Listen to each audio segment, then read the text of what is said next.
भगवान श्री कृष्ण कहते हैं, जो बदल जाए उसे रोको मत, क्योंकि जो निभाने वाला होता है वो परिस्थितियों में भी साथ नहीं छोड़ता। इंसान अक्सर उन्हीं से टूटता है जिनसे उसने बिना शर्त जुड़ना सीख लिया होता है, और यही आसक्ति दुख का कारण बनती है। श्री कृष्ण ने गीता में स्पष्ट कहा है, अपेक्षा ही पीड़ा की जड़ है। जब तुम किसी से बिना सीमा प्रेम करते हो तो अनजाने में अपने सुख की डोर उसके हाथ में दे देते हो, और जब वही हाथ ढीला पड़ता है तो आत्मा तक कांप जाती है। इसलिए प्रेम करो, लेकिन स्वयं को खोकर नहीं। आज की दुनिया कर्म नहीं, सुविधा पहचानती है। जब तक तुम उपयोगी हो तब तक तुम प्रिय हो।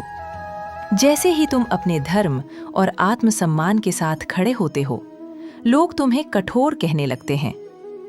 लेकिन श्री कृष्ण कहते हैं, धर्म पर चलने वाला हर व्यक्ति शुरुआत में अकेला ही होता है। अर्जुन जब युद्ध भूमि में विचलित हुआ तो श्री कृष्ण ने उसे यह नहीं कहा कि सब ठीक हो जाएगा। उन्होंने कहा, उठो, कर्म करो, क्योंकि रोने से नहीं, कर्म से ही मार्ग बनता है। जीवन में भी जब सब साथ छोड़ दें, तब समझ लेना कि अब ईश्वर तुम्हें स्वयं संभालने वाला है।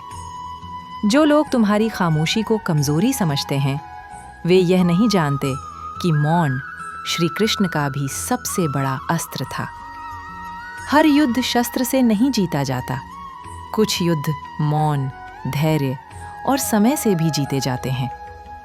श्री कृष्ण कहते हैं, जिस रिश्ते में आत्मा घुटने लगे वो बंधन है, संबंध नहीं। संबंध मुक्त करते हैं, बंधन तोड़ते हैं। इसलिए जहां सम्मान न हो वहां रुकना अधर्म है।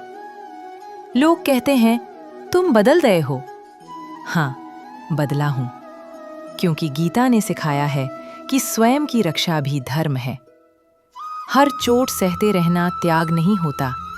कभी कभी अन्याय को स्वीकार करना भी पाप बन जाता है। श्री कृष्ण ने मित्रता सुदामा से की, लेकिन दुर्योधन से दूरी बनाई। इसका अर्थ ये है कि प्रेम सबके लिए हो सकता है, लेकिन साथ केवल योग्य के लिए। हर किसी को अपने जीवन में स्थान देना बुद्धिमानी नहीं होती। अकेलापन तब डरावना नहीं लगता जब यह श्री कृष्ण की शरण बन जाए, क्योंकि जिसने स्वयं को जान लिया उसे भीड़ की आवश्यकता नहीं रहती।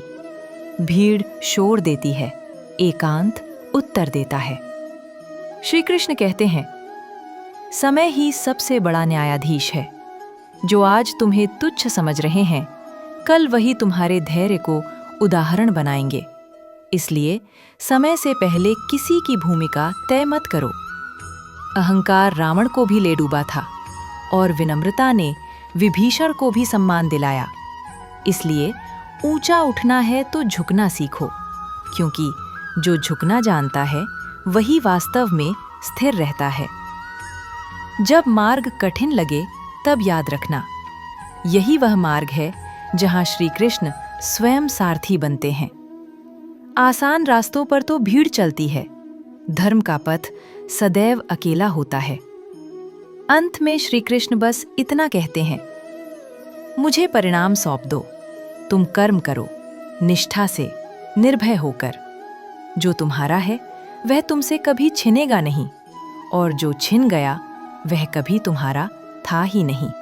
श्री कृष्ण कहते हैं, जब जीवन में अन्याय तुम्हारे सामने खड़ा हो और तुम्हारा मन डर से कांपने लगे, तब याद रखना कि धर्म का साथ देने वाला कभी अकेला नहीं होता। लोग साथ छोड़ सकते हैं, परिस्थितियां विपरीत हो सकती हैं, लेकिन जो सत्य के मार्ग पर चलता है उसके साथ स्वयं ईश्वर खड़े होते हैं। मनुष्य बार बार गिरता है क्योंकि वो परिणाम से डरता है। श्री कृष्ण ने गीता में यही सिखाया, भय छोड़ो। भय वहीं होता है जहां आसक्ति होती है। जिस दिन तुमने ये समझ लिया कि सब कुछ क्षणभंगुर है, उसी दिन तुम्हारा भय समाप्त हो जाएगा।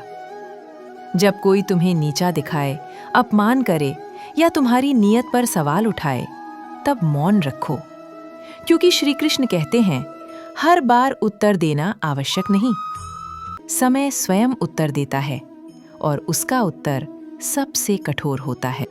जीवन में जब अपने ही विरोधी बन जाएं, तब दुख मत करना। महाभारत में पांडवों के अपने भी उनके साथ नहीं थे, फिर भी धर्म की विजय हुई। इसलिए संख्या नहीं, सत्य की शक्ति देखो। श्री कृष्ण कहते हैं, जो तुम्हें छोड़कर चला गया उसे जाने दो, क्योंकि जो तुम्हारे कर्म के साथ नहीं चल सकता, वह तुम्हारे भाग्य का अधिकारी भी नहीं हो सकता। जब बोझ उतरता है, तभी यात्रा आसान होती है। अंततः यही सत्य है, जीवन परीक्षा है और श्री कृष्ण उसके मार्गदर्शक।